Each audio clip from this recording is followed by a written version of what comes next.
Okay, so this is kind of like starting off with a continuation of our last conversation about the Turnip Princess by Franz Xavier von Schonwerth. So we talked about it, we delved into it, and I think we just had some further thoughts on that, especially you after talking with your parents. And so we're going to talk about that first, and then we'll talk about another story that may or may not be related from the Grimm's brothers called the Turnip, just the Turnip. Uh, so, Ian, do you want me to read the kind of thoughts that you had typed out I in the think text message to me? Or I think I remember them, but if okay, if I if I miss anything that you think is important, let okay, me know. yeah, sounds good.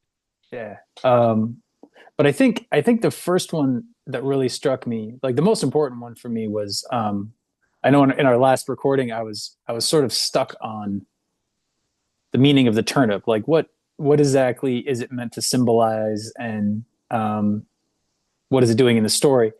Um, and it occurred to me. So my parents, I was telling my folks that I'd been on this podcast. And I was like, "Oh, what did you talk about?" And I was like, "Oh, this fairy tale." And they were like, "Tell us about it." So I was like, "Okay, That's I'll great. I'll do it again."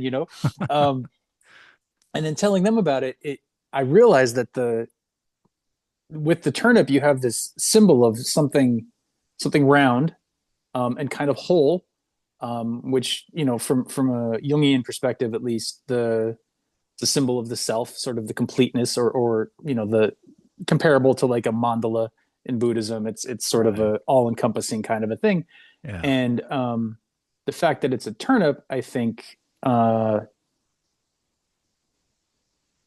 brings up, it's buried in the ground, it's in the darkness, it's sort of underground. And so our prince, who's trying to find the turnip to put the nail in, to sort of join the nail with the turnip, um, it's sort of his lost sense of wholeness, his lost sense of self. Um, and he struggles to find it. He struggles to find it, and then once he breaks the branch off of the bush, which hopefully people have listened to the first version, because I'm not going to go into the whole fairy tale again. But he breaks the thorn branch off the bush, and and then he finds a turnip like right in front of him. So he's gotten a hold of his wound or his trauma or whatever, the thorny bushes, and he joins that with this uncovered complete self. So this fractured part of himself joins in with the whole of himself, and and then I think he immediately passes out, if I remember correctly, as he seems to do. Um, um, and when he wakes up, the turnip has become a bowl, so it's opened. It's no longer round, right? It's a half, and the inside is hollow. So there's a sense of the innards revealed of the self, the turnip self that has grown in the darkness. And in that, this was a part that really was a light bulb for me. I was like, in that bowl is the impression of the beautiful maiden princess, anima figure, the lost part of the prince. And all of a sudden, he, like, on a psychological level, it's communicating the he he understands the lack in his soul. He under Yeah. like he has a place for the thing that he's longing for. The longing that would have driven him out of the castle, the sense of being lost, Yeah. wandering in the forest, ending up in the cave with this hideous woman that he rejects, who loves him. Yeah. He finds in himself the place from which this alienated part, the feminine, the body, the emotions, whatever. I mean, it's a fairy tale, so you could put whatever label you want on it. Yeah. But this part of himself that loves him and is coming towards him and that he keeps rejecting, he finds it within the whole of the turnip. And so that's sort of the aha moment of for the prince, of like, oh, I have a place in me where this thing that I thought was lost belongs. Yeah. It's like a nest or like a homecoming for this thing. And he immediately runs off and is able to find the cave, and the cave is abandoned. But then the old woman and the bear show up right there when he needs them. And it just kind of brings the whole thing together, which I think is why she's even called the Turnip Princess, right? That's the whole name of the story. So yeah, I was really excited to see that. I guess to have that kind of reveal itself to me, because I certainly, when we talked about it last time, I certainly was lost on what the turnip was, and then once the pieces kind of fell into place, it became like the center point of the whole story. So Yeah. Yeah, yeah, that's really great. That's really terrific.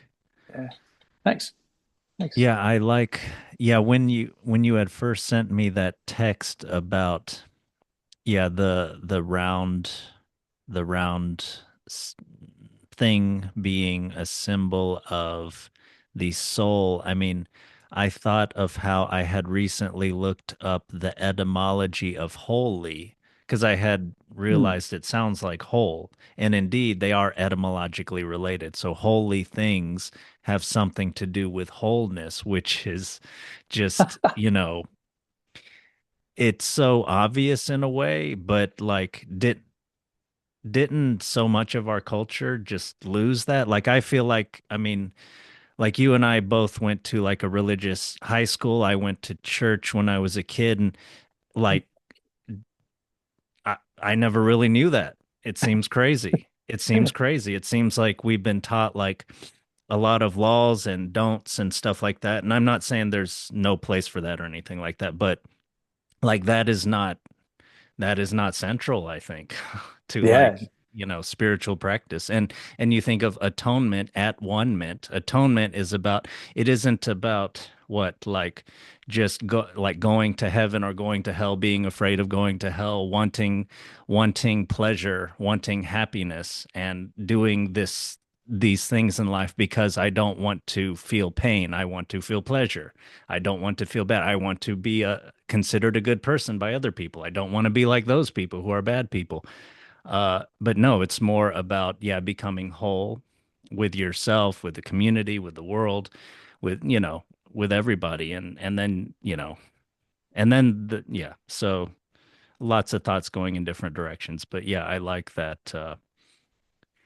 Yeah, I really like that symbol as like the symbol of the soul. And what you just said just makes perfect sense about that that thing that this is the reason he left the palace. He was lost in the woods. This is the reason he went to the cave, slept in the cave.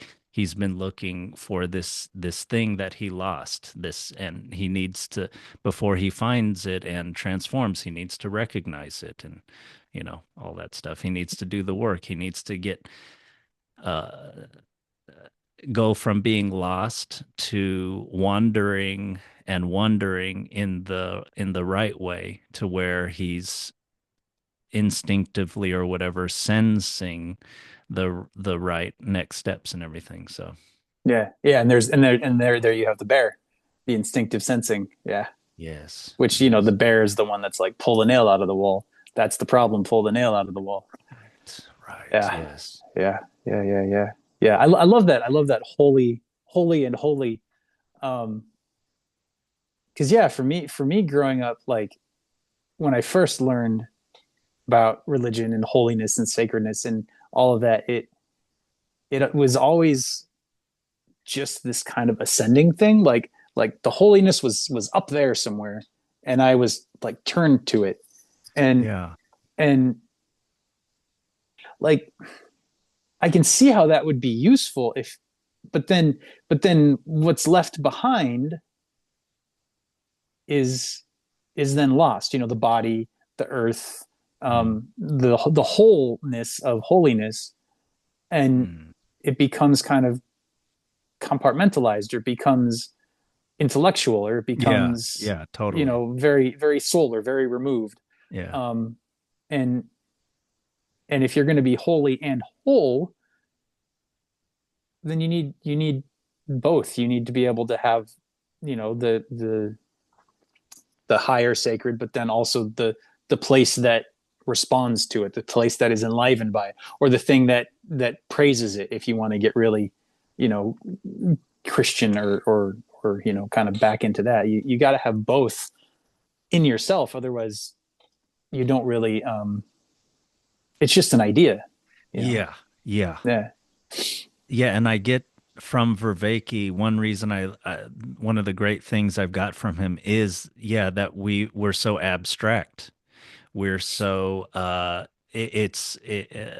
Christianity is most has for seems like it's mostly become about belief, which is not faith. Belief Mm-hmm. is the opinion about something being true or not. So, Mm-hmm. like Jesus's resurrection, blah blah blah, whatever. It's not it's all these ideas, like you were saying, intellectual, and yeah, and then those become fodder for argument, and then like atheists versus theists, and it's where is the wholeness? Where is the complete, us trying to be complete and instead of like, I mean, isn't a lot of the portrayal of Jesus in the Gospels him kind of he's not anti-intellectual at all.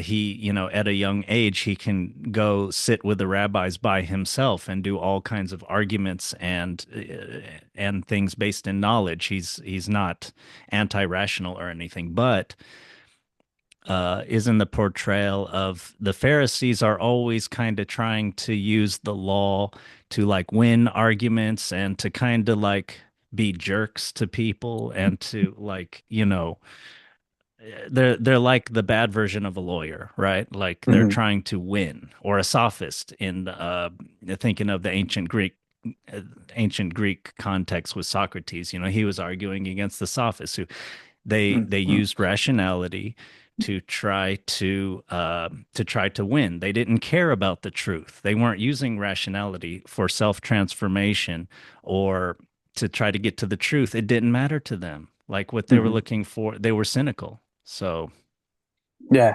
Yeah. Yeah. I mean, I don't and know then what to add to that, but totally. sorry, yeah, No, no, it's I'm great. It's kind of great. expanding it maybe too much, but another thing I thought of, you said like as a kid going to church and like knowing about the ascent. And I was thinking about how in this story and also in Plato's allegory of the cave in the Republic, the ascent is not it's a circuitous kind of, I don't know if circuitous is right, but it's not completely straight up, right? It's Mm-hmm. it's got twists and turns. That to me seems much more, yeah, that seems to me more accurate. Like in your life, as you ascend, you're going in different directions, and there's different stages and things. It's not just this complete uh linear progress. And I even think like learning more mundane things, even like with exercise, like the ascent is not completely linear. There's plateaus there, and then there's jumps and things like that. So, and there's a little injury, and so yeah, Yeah. Yeah. Yeah. Yeah, for sure. For sure. Just the circuitous. I like the connection between Plato's cave and the cave with the that are, you know, that our prince finds himself in, because they do both end with an exit from the cave into some sort of reborn reality, or, you know, I mean, right, it's a little bit of yeah, a stretch, but yeah, it's not that they're not that different. And also you have the in Plato you have the shadows in the cave, the sort of distracting shadows, and in the Turnip Princess you have sort of the fractured reality of, you know, the prince, the old woman slash young woman, and the bear. Like if you do see them as a fractured sense of self, like yes, broken reflections versus shadows on a wall, I mean they're very close, yeah. you know. Yeah, So that's good. Yeah, yeah, exactly. It's appearance versus reality, mm, which the Turnip Princess story keeps showing us there's a difference, right? In mm-hmm, his mind. Like he is lost. He yeah, he can't tell what's going on, and it gives us that early hint that these appearances are not malevolent. And yet he can't really accept them. He can't explore them or anything. He's rejecting them. They seem monstrous or scary to him. Yeah. Yeah. Yeah. He keeps saying no to the old woman because she's disgusting, but she's actually the thing he's looking for. Right, yes. Yeah. Yeah. Yeah. Yeah, she's the thing he needs. She's, like you're saying, if you take it as a part of his self, she's the thing that is a part of him, but he's disgusted by it. Disgust is is an emotion where you're rejecting something. You're trying to physically get away from it because it could contaminate you. It's the Mm. opposite of what you need. And Hmm. it's interesting. He rejects that. That's interesting. Do you think there's two interesting questions. I also wanted to say something about the parallel between the Plato's cave and this. But anyway, uh, do you think there's something, a lesson about that, about things that we reject? Because I want to be careful, because sometimes we reject things in a good, from good instincts because they are bad, they are wrong, at least for us.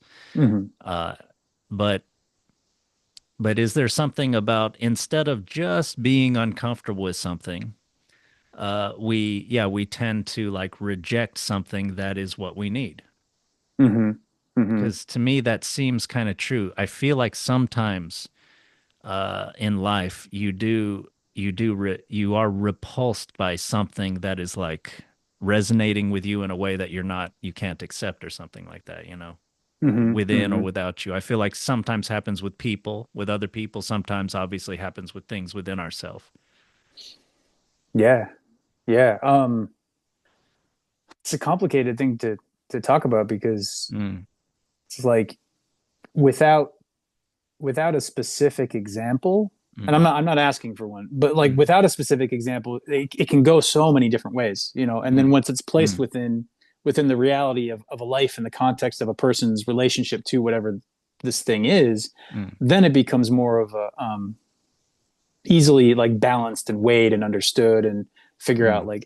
But I guess one thing that's important is like there's definitely things we should push away in our life. And when we try to push something away and it comes back again mm, and again and again, then I think that's kind of the sign that not so much that it's guaranteed that this thing is then good for us, but that we're not understanding it correctly. yeah, That there's that there's seems right. something either in us that's unconscious that's that's holding on to this thing and bringing it back because it needs it for safety or security, or there's something in the thing itself that is genuinely good for us that we, like in this case, it's not an ugly old woman; it's the beautiful maiden that you want to get married to. I get I get a little tweaked about the like. It's so like, oh, the woman is the reward for the gender and the relationships and all of that are complicated, or not complicated, but they're overly simple, but you have to tell a story with the symbols that you have.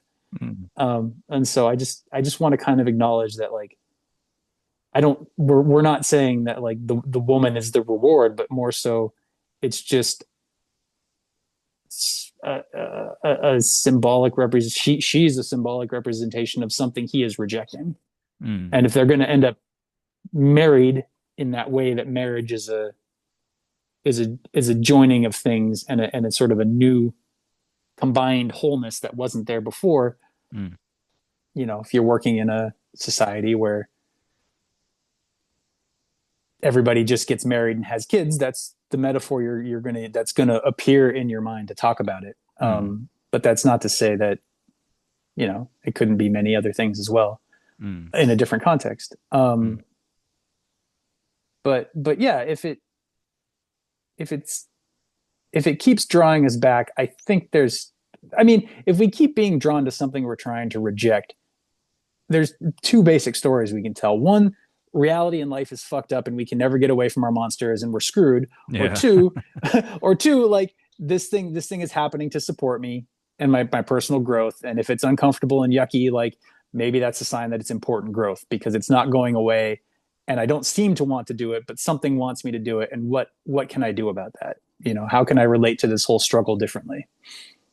Yeah, that sounds like a good way of putting it. Like it's a kind of about your attitude, and the second one seems like a way to kind of start to explore rather than immediately, I don't know, adopt a negative, cynical kind of attitude about life, which implicitly blames reality and or at least is not taking responsibility for how you feel about things in your life.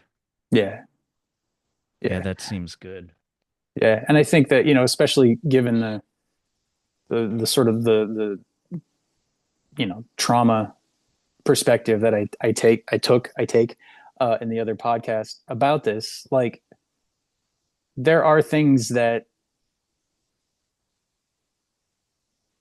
cause us pain and that we want to reject and that we have to take responsibility for that Yeah. aren't our fault. That Yeah, that's right. things happen Yeah. to us. And as much as I want to say life is supportive, I also recognize that it can be painful and chaotic and completely undeserved, um, as well. And so trying to hold both of those at the same time is a complicated position for anyone to be in. And I have a lot of respect for people who are doing that. And I'm not saying that it's the prince's fault that there's a nail in the wall. You know, I'm saying the prince is listening to the bear, his bear, and his bear is telling him, you got to get that nail out of the wall.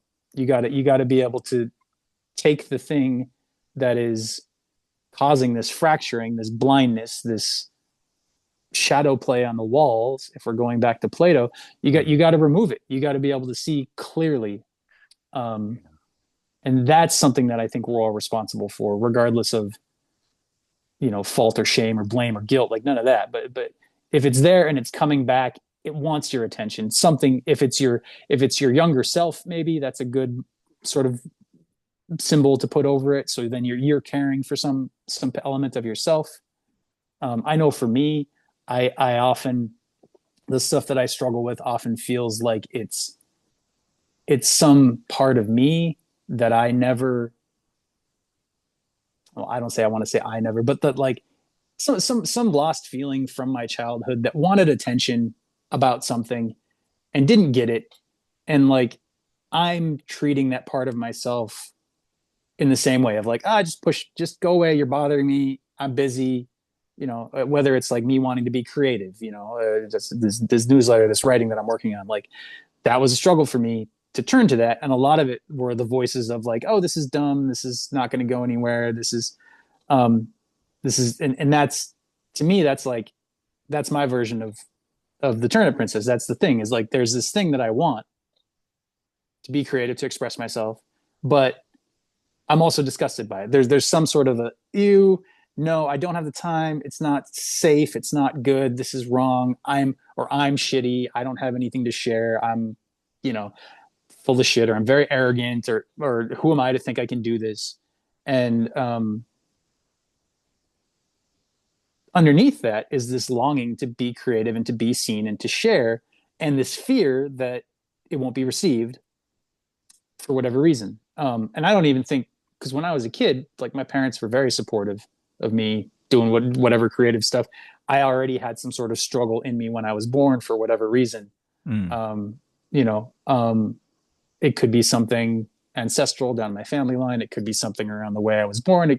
I don't know, past life. I don't know if I believe in past lives, but if they're a thing, that's a vector they could have come from. Mm. But yeah, just again, I just want to come back to like your question of like these things that we're disgusted by, that we push away. How do we tell the difference between stuff that's bad and that's good? And Mm. I think if it Mm. keeps Mm. coming back, Mm. there's something good in it, even if it's painful and horrible. That there's an opportunity presented by life for us to grow, and growth can be Yeah. painful. You know, it can Yeah. it's not it shouldn't be super painful, but it's not exactly comfortable either. There's a gray area between the two that I think it kind of points us towards. Yeah. Yeah. I think that's very good. That and so identifying those repeated patterns, it seems like, thinking about practices that do that, it seems like reflective practices would help with that.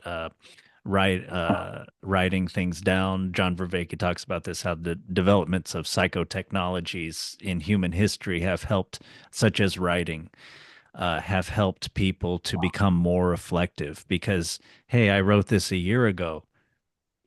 I was a different person. Then you start reflecting on, oh, I exist over time. I change. I want to grow, or I'm not growing. I wrote this thing 20 years ago and I'm still struggling with this. And look, I'm still blaming somebody about it. And there's like someone, I forgot about that person, but there's this other person that I'm blaming for it. Oh, right. It's like kind of the same thing going on. But Yeah, but yeah, yeah, but it man. seems like, yeah, it's good to have like some practices about that. And that's Yeah, yeah, do you yeah. Mm. So I Go. mentioned, oh, yeah. Thanks. I mentioned journaling. Do you have what reflective practice, do you have reflective practices, or what do you think about those? I'm especially thinking of like conversations, like with this podcast or with, I like doing those types of things, but Yeah, yeah, yeah, yeah. Yeah, that's such a good question. It's such rich territory. I don't know. I have a background both in meditation of various forms and a little bit of shamanic work through a tradition from Africa that I sort of stumbled upon in my 30s. Um, so it's kind of a weird bag of tricks to be pulling from. Um, but yeah, journaling, self-reflective. Um, I've done this book called The Artist's Way a couple of times, and they have a thing morning pages, so you write 3 pages every morning I to have that book. just It's kind of good. clear. Yeah.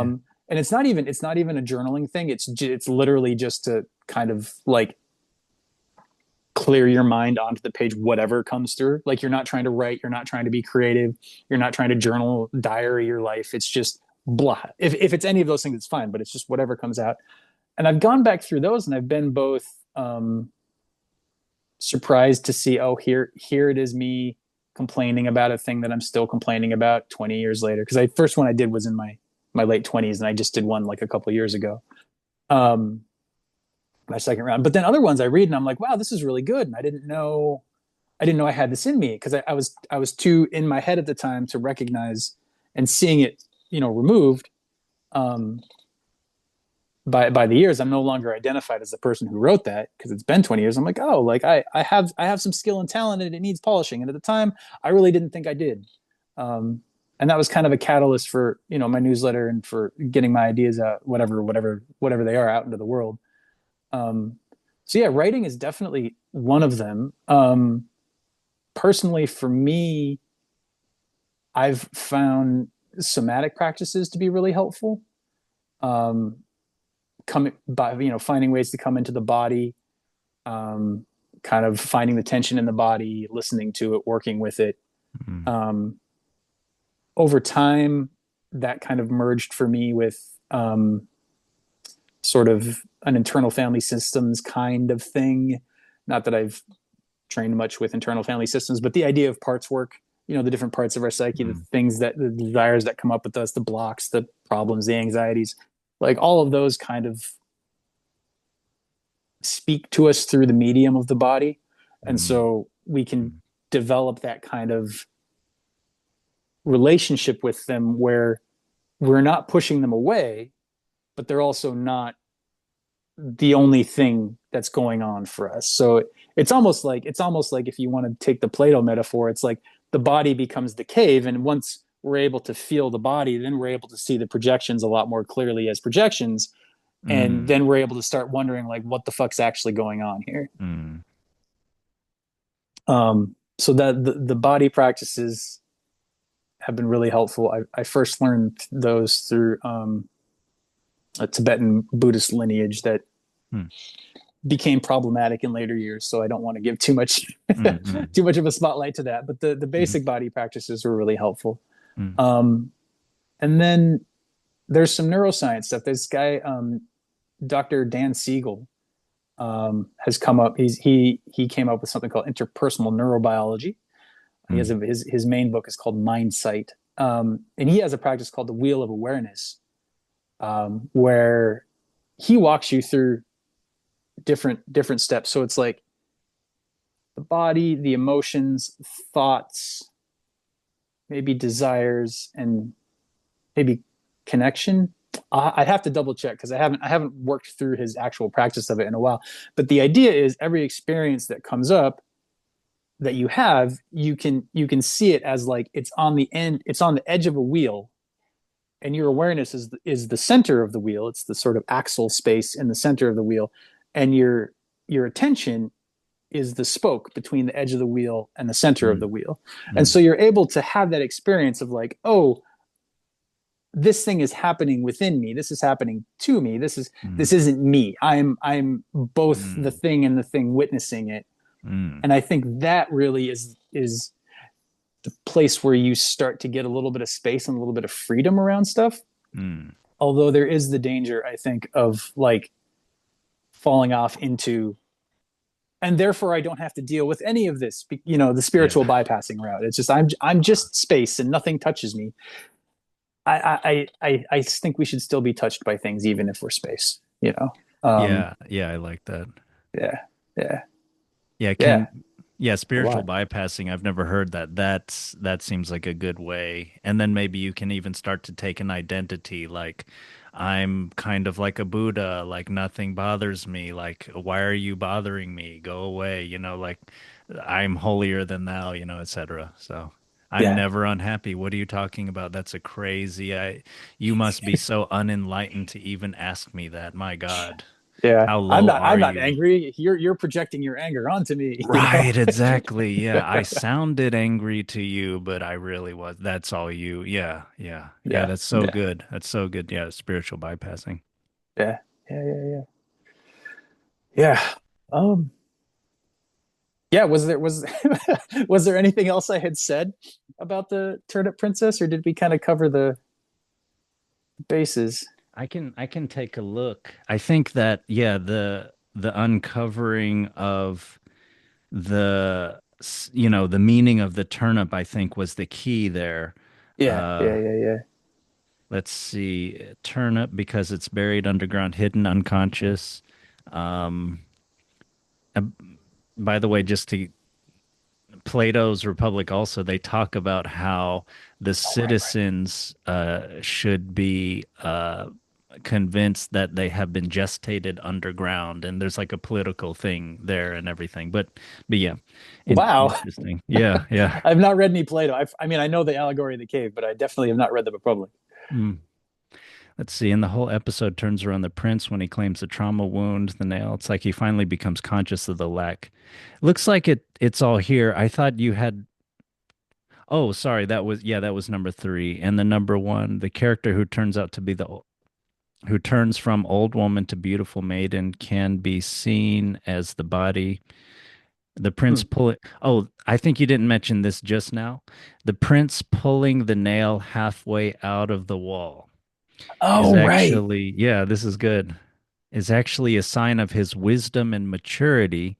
Or do you want to go off on that? I don't have to read it, but it's Yeah, I could probably go off on okay. Okay. that. Yeah. Yeah, because I think the first time we read it, I was talking about like, oh, he still doesn't quite trust. He doesn't quite trust. He's listening to the bear, but he's like, "Oh, woman, you're not going to fool me. Why are you lying to me?" Yeah. Um, and so I was the first time I read it, I was sort of like, no, I don't know about this prince. He seems like he hasn't quite matured yet. And then I, on sort of the second going over it, I realized that the first time he pulls the nail out, he pulls it out all the way out super quick, Yeah. and he has it in his hand and he runs off. So there's this like Right. there's this urgency and there's this kind of young immature kind of callowness to the whole thing, and he immediately runs into a monster, which I do think we talked about. But Yeah. what I didn't realize is the second time he's being very deliberate. He gets the nail off the ground, puts it in the wall, you know, sees where they are, and then takes it halfway out. And whenever you're dealing with trauma or suppressed emotions or anything, you really want to go about it slow. Like you don't want to rush things, because the there's a lot of energy in the emotions that are trapped inside, and there's also a lot of energy suppressing them. So a lot of us are walking around with this like kind of locked in energetic stronghold thing inside of us, where Yeah. like the initial expression is wanting to be expressed, and the shame or the anger or the freeze response or whatever it is Mm. that's responding to that initial expression is also like active at the same time. And so Yeah. if you're like, I'm just gonna let this go, oftentimes it will be very explosive. You gotta titrate is the word. So it's like a little bit at a time, little bit at a time. I think it's a chemistry term or something. Mm. It's about like if you have a very reactive mix that you're doing, you want to just do like one or two drops Mm. at a time, Makes sense. so that it has a time to actually, the thing that the drops are going into, so that the mind that is contacting the suppressed emotion is able to just take in a little bit, Mm. and then understand, okay, this isn't dangerous, okay, and that kind of communication happens between the two parts, and then it's a little safer. But if you try and Yeah. go at it all at once, then it's not. So we see the prince doing the same thing with the nail. He pulls it halfway out, he looks, he sees, oh, this is half old woman. So the part of him that thinks it's an old woman is able to be like, yes, I'm Mm. validated. And then the part of him that realizes, oh no, this is actually the missing part of my soul, is like, oh yes, oh, I see, I'm able to see the distinction, I'm able to see the illusion I was operating under. um Yeah. and then he's able to take the nail all the way out, and they destroy the nail together. So it's like he no longer needs that. And the first time, even though he ran off with it, he still kind of needed it. Like it still existed in the story, it was still necessary for the story to move forward. And once he's able to have that moment of seeing the false reality of the split and the true reality of the marriage, the joining that's possible, he doesn't need the nail anymore, because the two opposites are able to relate to each other in like a really a healthier way than when he was trying to escape one and go take the other one, you know, in a rush.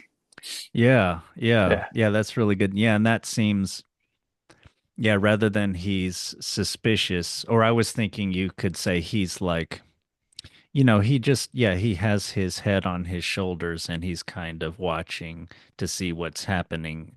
He's not sort of blindly rushing in, or he's not blindly, okay, I have the solution now, let's just do it. Yeah. Mm-hmm. And maturity seems the right way to label that, immaturity versus maturity, rather than like bad and good or something like that. That seems, yeah, when you're mature, you have your eyes more open and you're watching to see how things are going as you're doing things. And yeah, you're not overly eager and all that. Yeah, that seems really good. Yeah. Yeah. Thanks for bringing that up, because I had completely forgotten about that part of it. Mm. But yeah, Do you still have energy to do the other story? I mean, I do, but I don't know if we want to put it on the same recording. Yeah, we can yeah, this has gone, yeah, we were thinking this might go 10 or 15 minutes. Yeah, do you want to we'll stop this one and do the next one on the Turnip by Brothers Grimm. Yeah, let's do it that way. And then people don't have to try and digest all of it at once. Yeah, sounds good. So yeah. Okay, All right. thanks.